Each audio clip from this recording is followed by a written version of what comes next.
গণ অভ্যুত্থানে বিদেশে অবস্থানকারী বাংলাদেশিরা অত্যন্ত গুরুত্বপূর্ণ ভূমিকা পালন করেছেন। জাতি তাদের অবদান বিশেষভাবে স্মরণ করবে। নতুন বাংলাদেশ গড়ার কাজে আমরা তাদের অংশগ্রহণ চাইব। আমাদের একটি লক্ষ্য হবে বিদেশগামী এবং প্রত্যাবর্তনকারী প্রত্যেক প্রবাসী শ্রমিককে মর্যাদা ও সম্মানের সঙ্গে দেশে আসা এবং যাওয়া নিশ্চিত করা। সে ব্যাপারে শিগগিরই পদক্ষেপ নেওয়া হবে। বিদেশে অবস্থানরত সকলের কাছে আমার আবেদন, তারা যেন তাদের উপার্জিত অর্থ অফিসিয়াল চ্যানেলে দেশে পাঠান। দেশের অর্থনৈতিক সংকট উত্তরণে এই অর্থ বিশেষভাবে প্রয়োজন। কি কি ব্যবস্থা নিলে তাদের জন্য অফিসিয়াল চ্যানেলে অর্থ পাঠানো সহজ হবে সেটা সম্বন্ধে আমরা তাদের পরামর্শ নেব।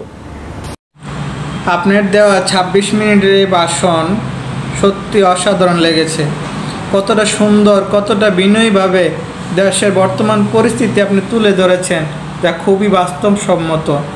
কারণ এই ১৫ বছরে লুটপাটের কারণে দেশের যে ঘুষ, দুর্নীতি, অনিয়ম যা তৈরি হয়েছে তা তো রাতারাতি মেটানো সম্ভব না। তারপরে আপনার চেষ্টা করতেছেন। আমরা প্রবাসীরা, সকল প্রবাসীরা আপনার সাথে আছি। ছাত্র আন্দোলনের শুরুতে আমরা প্রবাসীরা সবাই আপনাদের সাথে ছিলাম, ইনশাল্লাহ এখনও আছি। আর আপনি প্রবাসীদেরকে যে সম্মানটা দিয়েছেন, বিশেষ করে এয়ারপোর্টে যেভাবে একটা ব্যবহার করতো, ১.৫ টাকা সরকারি চাকরি কইরা ২.৫ টাকা খারাপ ব্যবহার করতো এই প্রবাসীদের সাথে, আপনি যে সম্মানটুকু দিয়েছেন, যদি এই সম্মানটুকু বজায় রাখে ইনশাল্লাহ সকল প্রবাসীর সাপোর্ট পাবেন আপনি।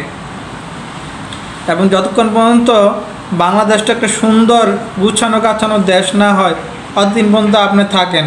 কারণ আমরা সকল প্রবাসীরা আছে আপনার সাথে।